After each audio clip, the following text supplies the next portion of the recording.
I'm telling you, she's a better. दोस्तों, एक बार फिर से आपका स्वागत है प्रजापति न्यूज में। क्या आपने कभी सोचा है वो मासूम सी दिखने वाली बिल्ली जिसकी आंखों में सुकून दिखता है, वो आपकी जान भी ले सकती है? सुनने में अजीब लगता है ना, लेकिन यही है इस वीडियो का सबसे डरावना सच। क्योंकि ज्यादातर लोग बिल्ली के काटने को सिर्फ एक खरोंच मानकर नजरअंदाज कर देते हैं और यही लापरवाही कभी कभी मौत तक ले जाती है।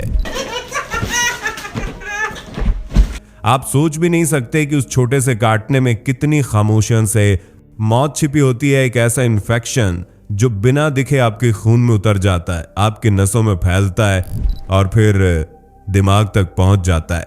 तो अगर आप सोचते हैं कि बिल्ली काटे तो कुछ नहीं होता, आज का वीडियो आपकी सोच को पूरी तरह बदल देगा। क्योंकि अगले कुछ मिनटों में आप वो सच जानेंगे जो शायद किसी ने अब तक आपको बताया ही नहीं और तब तक देर हो चुकी होगी। फटाफट कमेंट करके बताओ आप प्रजापति न्यूज को कब से देख रहे हैं। हमें सच में जानना है कि हमारे दर्शक कब से इस परिवार का हिस्सा बने। आपका एक छोटा सा जवाब हमें यह समझने में मदद करेगा कि कौन है हमारे सबसे पुराने साथी और कौन है वो नए चेहरे जो अब हमारी आवाज से जुड़े हैं। और हाँ, वीडियो को लाइक करना बिल्कुल मत भूलना। अगर आपने अभी तक चैनल को सब्सक्राइब नहीं किया है तो अभी कर लीजिए, ताकि आने वाली हर नई वीडियो सबसे पहले आपको मिले, ताकि हमें भी महसूस हो कि प्रजापति न्यूज को कितना प्यार मिलता है अपने दर्शकों से। चलिए अब बढ़ते हैं आज की जबरदस्त वीडियो की ओर। शुरू करते हैं। मासूम सी दिखने वाली बिल्लियां क्या सच में जान ले सकती हैं? बिल्ली के काटने से कौन कौन सी घातक बीमारियों का जन्म होता है? क्या कुत्ते से भी ज्यादा खतरनाक है बिल्ली का काटना? अगर कोई बिल्ली काट ले तो क्या करना चाहिए? वह कौन सा घरेलू उपाय है जिसे अपनाने से खतरा और बढ़ सकता है लेकिन फिर भी लोग वही अपनाते हैं? बिल्ली के काटने पर कौन सी सावधानियां बरतनी जरूरी हैं? ऐसे ही तमाम सवालों के जवाब जानने के लिए वीडियो को अंत तक जरूर देखें। कैट या बिल्ली, ये वही क्यूट जानवर है जिसे हर कोई अपने घर में पालना पसंद करता है। आज पूरी दुनिया में लगभग 220 से 600 मिलियन बिल्लियां घरों में पालतू जानवर के रूप में रह रही है, जिन्हें लोग अपने बच्चों की तरह प्यार से रखते हैं, पालते हैं और यहां तक कि उनका गुस्सा भी बर्दाश्त करते हैं। कभी कभी मासूम सी दिखने वाली ये बिल्लियां इतनी वायलेंट हो जाती हैं कि उन्हें कंट्रोल कर पाना नामुमकिन साबित होता है। इसी गुस्से में वे न सिर्फ पंजों से सामने वाले को जख्मी करती हैं बल्कि कई बार तो काट भी लेती हैं, लेकिन उनके काटने पर कोई खास ध्यान नहीं दिया जाता। लोग बिल्ली के काटने को बहुत ही हल्के में लेकर नजरअंदाजा कर देते हैं क्योंकि उन्हें लगता है कि बिल्ली के काटने से कुछ नहीं होता। अगर आप भी ऐसी ही सोच रखते हैं तो आप गलत हैं, क्योंकि बिल्ली का काटना उतना ही खतरनाक माना जाता है जितना कि कुत्ते का काटना होता है। अगर समय रहते उस पर ध्यान नहीं दिया गया तो गंभीर बीमारियां आपको जकड़ सकती हैं और सर्जरी की नौबत आना तो लाजमी है। मोनिका जीवर्स नाम की यह महिला भी पहले आपकी तरह ही बिल्ली के काटने को मामूली समझती थी, लेकिन फिर इनके साथ जो हुआ उसे जानकर आप भी हैरान रह जाएंगे। मोनिका ने वीटो नाम के एक बिल्ले को घर में पाल रखा था, जिसके चेकअप के लिए वे उसे डॉक्टर के पास ले जा रही थीं, लेकिन अचानक बिल्ले ने उन पर हमला कर दिया और हाथ पर काटकर वहां से भाग गया। जब मोनिका ने अपने जख्म पर नजर डाली तो उसमें से बेतहाशा खून बह रहा था। यह देखकर वो तुरंत अस्पताल पहुंची और मामूली पट्टी बंधवाकर घर आ गईं।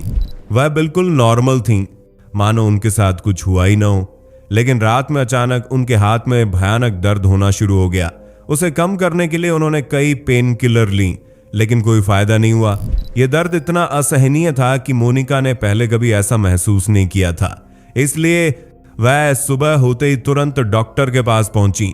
चेकअप के बाद डॉक्टर ने उन्हें बताया कि इन्फेक्शन हद से ज्यादा बढ़ गया है, इसलिए अगर सर्जरी नहीं हुई तो उनका हाथ काटना पड़ सकता है। यह सुनकर मोनिका हैरान रह गई, क्योंकि उन्हें यकीन नहीं हो रहा था कि बिल्ली के काटने से इतना बड़ा जख्म हो सकता है। इसलिए उन्होंने तुरंत सर्जरी करवाई, जिसकी यादें आज भी निशान के रूप में उनके साथ हैं।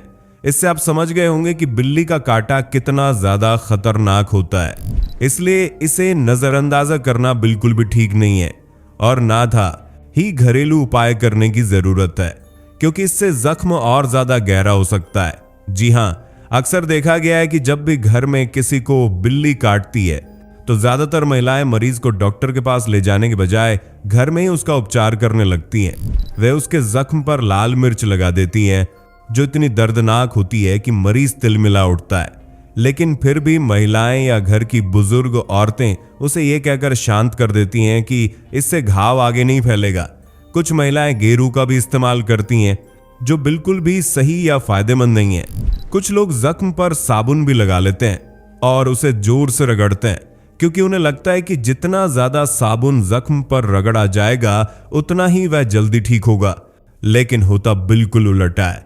दरअसल जब साबुन या कोई भी चीज घाव पर रगड़ी जाती है तो वह गहराई तक अंदर चली जाती है, जिससे जख्म जल्दी भरने के बजाय और ज्यादा गहरा हो जाता है। इसलिए आपको इन घरेलू उपायों से दूरी बनानी चाहिए ताकि समस्या आगे न बढ़े, क्योंकि अगर ऐसा हुआ तो आपको कई तरह की बीमारियों का सामना करना पड़ सकता है। इनमें सबसे घातक और गंभीर स्थिति होती है रेबीज की। ज्यादातर लोगों को यह लगता है कि कुत्ते के काटने से ही रेबीज नाम की समस्या होती है, लेकिन ऐसा नहीं है। बिल्ली के काटने से भी रेबीज तेजी से फैलने लगता है। ये एक वायरल इन्फेक्शन होता है जो काटने के घाव के रास्ते तंत्रिकाओं के जरिए रीढ़ की हड्डी और फिर दिमाग तक पहुंचता है, जिससे दिमाग में सूजन आने लगती है। अगर समय रहते रेबीज की वैक्सीन नहीं लगवाई गई और इस पर ध्यान नहीं दिया गया तो ये इन्फेक्शन तेजी से और ज्यादा फैलने लगता है और 7 दिन के भीतर मृत्यु तक हो सकती है। इसलिए रेबीज चाहे कि कुत्ते के काटने से हो या बिल्ली के, हमेशा खतरनाक ही होता है। डॉक्टरों ने इसे दुनिया की सबसे घातक बीमारियों में से एक बताया है। इसके अलावा अगर आपको बिल्ली काटती है तो कैट स्क्रैच डिजीज नाम का एक बैक्टीरियल इन्फेक्शन भी हो सकता है। इससे लिम्फ नोड्स में सूजन, बुखार और थकान महसूस होती है और शरीर की सक्रियता कम हो जाती है। इसके साथ ही मरीज को टिटनस और सेप्सिस यानी खून में इन्फेक्शन भी हो सकता है। इतना ही नहीं, बिल्ली के काटने से स्किन इन्फेक्शन जैसे सेलुलाइटिस का भी खतरा बना रहता है। लेकिन बिल्ली के काटने से ये सब होता ही क्यों है? अक्सर ये सवाल लोगों के दिमाग में जरूर आता है। देखिए, बिल्ली के मुंह में बैक्टीरिया होते हैं और जब बिल्लियां काटती हैं तो उनके लंबे नुकीले दांत सीधे स्किन के अंदर घाव बना देते हैं। साथ ही बैक्टीरिया दांतों के जरिए स्किन के अंदर फैलना शुरू कर देते हैं और वहां मौजूद टिश्यू को नुकसान पहुंचाते हैं। ऊपर से देखने पर तो आपको जख्म सामान्य लगेगा, लेकिन अंदर की स्थिति बहुत ही गंभीर हो जाती है। समय के साथ ये जख्म बढ़ता ही चला जाता है और कुछ लक्षण भी दिखाई देने लगते हैं, जिनसे यह पता लगाया जा सकता है कि रेबीज फैल रहा है या नहीं, और अगर फैल रहा है तो कितनी तेजी से फैल रहा है। इन लक्षणों की मदद से आप भी स्थिति को समझ सकते हैं। तो कौन से हैं ये लक्षण? जानने से पहले जल्दी से वीडियो को लाइक करें और चैनल को सब्सक्राइब कर लें। सबसे पहला लक्षण है बुखार आना। जब रेबीज इन्फेक्शन फैलना शुरू होता है तो बुखार भी बढ़ने लगता है। मरीज आग की तरह तपने लगता है। कुछ मरीजों को तो इतना तेज बुखार हो जाता है कि उनके चेहरे तक पर उसकी गर्मी से लालिमा आ जाती है। यही इसका सबसे प्रमुख लक्षण माना जाता है। इसके अलावा बिल्ली के काटने के स्थान पर तेज दर्द होने लगता है, सूजन आ जाती है और मवाद, जिसे पस भी कहा जाता है, निकलना शुरू हो जाता है। कमजोरी और थकान शरीर में महसूस होने लगती है, चक्कर आते हैं और लिम्फ नोड्स में भी सूजन दिखाई देती है, जो इस बात का संकेत है कि बिल्ली का काटा शरीर को प्रभावित कर रहा है। लक्षण जानने के साथ साथ आपको यह भी पता होना चाहिए कि मरीज को फर्स्ट एड कैसे देना है ताकि समस्या गंभीर ना हो। देखिए, जैसे ही बिल्ली काटती है तो सबसे पहले आपको घबराना नहीं है, बल्कि ठंडे दिमाग से काम लेना है। घरेलू उपायों में बिल्कुल नहीं उलझना है। सामान्य रूप से अगर कोई साबुन है तो उसे जख्म पर हल्के हाथ से रगड़ना है, लेकिन ध्यान रहे ज्यादा रगड़ना नहीं है। धीरे धीरे जख्म को साफ करना है। अगर आपके घर में डेटोल है तो उसका जरूर इस्तेमाल कीजिए, क्योंकि डेटोल एंटीसेप्टिक के रूप में काम करता है और कीटाणुओं को मारकर इन्फेक्शन को फैलने से रोकता है, जिससे घाव ठीक होने में बहुत मदद मिलती है। इसलिए जख्म को डेटोल से साफ करना ज्यादा सही है। अगर डेटोल नहीं है तो सामान्य साबुन का उपयोग किया जा सकता है। बिल्ली के काटने वाले स्थान को साफ करना बहुत जरूरी होता है, इसलिए डॉक्टर सलाह देते हैं कि सबसे पहले घाव की साफ सफाई करनी चाहिए और साबुन व साफ पानी से कम 10 मिनट तक जख्म को धोना चाहिए। लेकिन पानी से साफ करने के बाद भी अगर घाव से खून बह रहा है और वह बहुत ज्यादा बह रहा है तो ऐसी स्थिति में आप एक साफ सूखा कपड़ा या फिर तौलिया लीजिए और उसे घाव पर रखकर दबाव बनाइए। कपड़े को कसकर जख्म पर रखकर दबाइए, जिससे जो ब्लीडिंग हो रही थी वह बंद हो जाएगी। यह आपको तभी करना है जब ब्लीडिंग बहुत ज्यादा हो। अगर सामान्य ब्लीडिंग हो रही है तो घबराने की कोई बात नहीं है, बल्कि ये तो अच्छा है, क्योंकि खून के जरिए बैक्टीरिया बाहर निकल जाते हैं और समस्या गंभीर नहीं होती। इसलिए खून को बहने दें और जब थोड़ी देर बाद खून निकलना बंद हो जाए तो उस पर एंटीसेप्टिक लगाएं और साफ पट्टी से उसे ढक दें। जख्म को ढकना इसलिए जरूरी होता है ताकि घाव जल्दी भर सके।